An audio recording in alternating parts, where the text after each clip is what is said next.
ভালো না 99 সবটা মজা লাগে না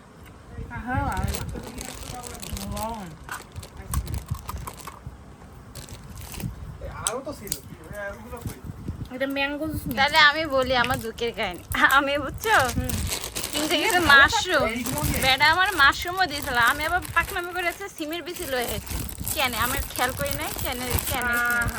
এখন খুইলা দেখি নোটিস বানায় আমাকে মাশরুম গুলাই করি ও মানে কেন